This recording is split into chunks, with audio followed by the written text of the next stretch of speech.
আমি আমার শরীরটাই খারাপ হলে আমি কারোর সাথে কথা বলিনি বাবা। আমার মেয়ে সারাক্ষণ ফোন হ্যান্ডেল করছে, তার দিদুর ফোন, মামার ফোন। ভগ্নিপতি তো বাইরে গেছে স্কুলের কোনো কাজে, বোন কাল থেকে আছে। আমি যে সকাল থেকে ভিডিওটা বানাবো সময় পাইনি। এতক্ষণে সন্ধ্যেবেলা একটু পাস্তা বানিয়েছি। উপরের রুমে ছেলেগুলো আছে, ছেলে মেয়ে ওরা টিভি দেখছে, আমি এখন উপরের রুমে যাব। আমি নিয়ে যাচ্ছি। তো কাল রাত থেকে হঠাৎ দাঁতে ব্যথা, দাঁতে কিন্তু পোকা নেই, যে ফুলে গেছে, মনে হচ্ছে পান খেয়েছি। কি বলছো? এত দাঁতটা ফুলে গেছে। মেয়ে ডাক্তারখানা থেকে এলাম, এসে পাস্তাটা বানাচ্ছি। শুধুই দাঁতে কিন্তু পোকা নেই। ডাক্তারবাবু বলছে কি হয়েছে দাঁতে? তোমার তো কিছুই নেই। আমি বললাম ওই যে দুটো দাঁতের মাঝখানে ওদের কিছু হয়েছে। সারাক্ষণ জল ঘাঁটা, এসিতে থাকা, ঠান্ডা লেগে গেছে কাকু দিয়ে তো এতটাই ফুলে গেছে দাঁতের গোড়াটা। ওড়না চাপা নিয়ে গেছি, ওড়না চাপা নিয়ে এসছি। এখন এই বাচ্চাগুলোর খুব খিদে পেয়েছে, কিনে আনবে বললো। দূর, কিনে কি আনবে, যাই তাই জিনিস, একদম কেনা ভালো লাগে না। তারপরে বৃষ্টি পড়ছে বাইরে। মেয়ে স্যার আসার কথা কিন্তু আসেনি এখনো। উফ, দম হয়ে গেল। নিচ থেকে এলাম, এখানে দেখানো যাবে না, এতটা ফুলে গেছে। তাও একটু সাজুগুজু করে গেছি, নাহলে যা অবস্থা। আমি কাঁদছিলাম জানো। ডাক্তারখানায় যে ওই যে বোন তার ব্লাউজ করছে, সকাল থেকে আছে তো, ওদের আমি করে দিতে পারিনি, সব ব্লাউজ পড়ে আছে। তাই বলছে দে দিদি কেটে দে, আমি আমারটা করে নিচ্ছি। দিয়ে কালকে গেছিলাম একবার, আজকে আবার গেছি। যে বলছি কাকু এত কাঁদছি, আমি এত কেঁদেছি। আমার বরের সঙ্গে ঝগড়া হলো, আমি বোধহয় এত কাঁদিনি যা কেঁদেছি আমি দাঁতের ব্যথায়। কিচ্ছু নেই, কেউ দেখলে বিশ্বাস করবে না, আমার দাঁতে কিচ্ছু নেই, পরিষ্কার দাঁত। দিয়ে বলছে এক্সরে করে দেখতে হবে দাঁতের মাঝখানে কি হয়েছে। কেউ বিশ্বাস করবে না। আরেকজন চেনা জানা কাছে বলছে দেখি, আমি দেখো কিছুই নেই। ছোটবেলা থেকে দাঁতে পোকা টোকা নেই কিছু, তবুও হয়তো কিছু মাঝে কিছু হয়ে গেছে। এত ব্যথা, কাল সারা রাত ঘুমাইনি। বাবু সাউন্ডটা কমা। এখন ভাই বোনদেরকে নিয়ে মেয়ে একটু টিভি দেখছে। হ্যাঁ, সব দেখবে ওরা। এই যে তিন মূর্তি বসে বসে টিভি দেখছে। এত ওষুধ দিয়েছে, কালকে বলছে দাঁতের ডাক্তার নিয়ে যাবে, এক্সরে হবে। ছোট ভগ্নিপতি শোনার সঙ্গে সঙ্গে ওষুধ কিনে এনে দিয়েছে। আমি বলছি কেন ভাই ওষুধ কিনে আনলে? আমাকে তো ডাক্তার কাকু দিয়েছে, তোমার দাদা শিবাদাও এনে দিয়েছে, আবার তুমি কেন আনলে? না তুমি খাও খাও। দিয়ে সঙ্গে সঙ্গে দিয়ে গেল, আমি খাইনি। আমি বলছি সকাল থেকে এত পাওয়ার ওষুধ খাচ্ছি, আবার খেয়ে যদি টুক করে মরে যাই, আমার মরার দুঃখ নেই, আমার ভগ্নিপতি গাল খাবে বেচারা।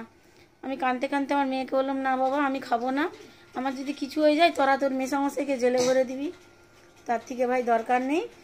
ভগ্নিপতির ওষুধটা নিয়ে, রবি কাকুর ওষুধ নিয়ে এখন দেখি দিয়ে নিয়ে এলাম।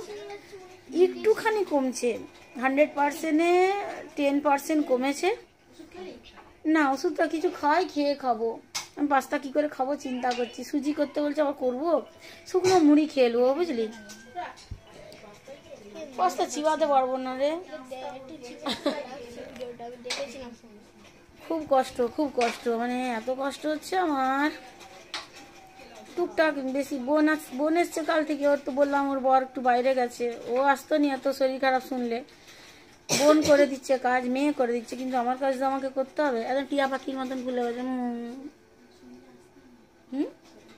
হাই, তাহলে আমাকে তো কাজ করতে হবে। তোরা কি আমার কষ্ট দেখতে চাও? ভালোই কথা তো বললাম। আর আমি ওদের কেসলে কাজ করতে দিইনি, বেচারা ঘরে কাজ করবে, আমার ঘরে এসে কাজ করবে, তাহলে শান্তি কোথায় পাবে? আমি আমার বোনদের কেসলে কিছু করতে দিইনি। ছোট বোন ঝগড়া করে, আর বড় বোনকে আমি বলি না তুই বস। তাই আমি বলছি ব্লাউজটা আমিই করে দেবো, তোর করার দরকার কি? এত ব্যথা করছে, এখন ওষুধ খাবো, পাস্তাটা খাই। চলুন, আজ আর ব্লগ করিনি, দুটা ব্লগ পড়ে আছে। গাজনের একটা, তারপর আরেকটা কি পয়লা বৈশাখের দেওয়া হয়নি। হ্যাঁ, ওই তো পয়লা বৈশাখের দিনই তো পার্কে গেছিলাম, সব পড়ে আছে। শরীরটা না ভালো হলে এডিট করতে পারবো না। এখন তো গালে হাত দিয়ে এডিট করছি, এই কথা বলে দিচ্ছি, কিন্তু আমি এডিটের সময় যদি এরকম করে কথা বলি এরকম মনে হবে। আমি আমার শরীরটাই খারাপ হলে আমি কারোর সাথে কথা বলিনি বাবা। আমার মেয়ে সারাক্ষণ ফোন হ্যান্ডেল করছে, তার দিদুর ফোন, মামার ফোন, বড় মাসি আর যেহেতু আমার বাড়িতেই আছে, ও ফোনটা করছে না, নাহলে মাসিদের ফোন টোন সব ওই অ্যাটেন্ড করছে। আমি সারাদিন ফোন হাতে নিই একটু কমতে, আমি দে সবসময় সুখটা দেখিয়ে দিই, একটু দুঃখটাও দেখিয়ে দিই যে আমার তো শরীর খারাপ, আমি এত কাঁদছি সারাদিন হাওয়া করে। হ্যাঁ আর বলবেন না, আমার হুড়মুড় করে দুজনে খেলতে যেয়ে আমার ছোট কর্নে একটা বেসিন ছিল, হুড়মুড় করে ভেঙে দিল দুটো বাচ্চাই। ওটা একটা বিপদ গেল, ওদের পায়ে পড়ে গেলে বেসিনটা কত ভারী। দুজন মিলে খেলছিল আমার এই যে দু বাচ্চায়, হুড়মুড় হুড়মুড় করে বেসিনটাকে। ঠিক আছে, গাইস এখন ঘুমাচ্ছে। আমাদের আচ্ছা গাইস শিখেছে, আচ্ছা গাইস। ঠান্ডা লেগে হচ্ছে, সারাক্ষণ এসি চলে তো, এখন চালাইনি ভয়ের মারে। ওয়েদারটা খুব ভালো, ঠান্ডা ঠান্ডাও আছে। এত বকছি, বাচ্চাগুলোর খিদা পেয়ে গেছে পাস্তা দেখে। পাস্তাটা দেখতে সুন্দর হয়েছে। তুমি কি খাবে? তুমি খাবে না পাস্তা? আচ্ছা, আমি তো জানি তুমি ভালো মন্দ খাওনি, ভাত মুড়ি খাবে খালি। ওই যে আমার বরকে বলছি, সে খুব কম এটা ওটা খায়। চলুন তাহলে আমি পাস্তা খাই। আজকের ব্লগটা এখানে, ছোট্ট ব্লগটা শেষ করছি। মানে মনে দুঃখ, ব্লগ নয় এটা, মনে দুঃখ। গালটা এত ফুলেছে।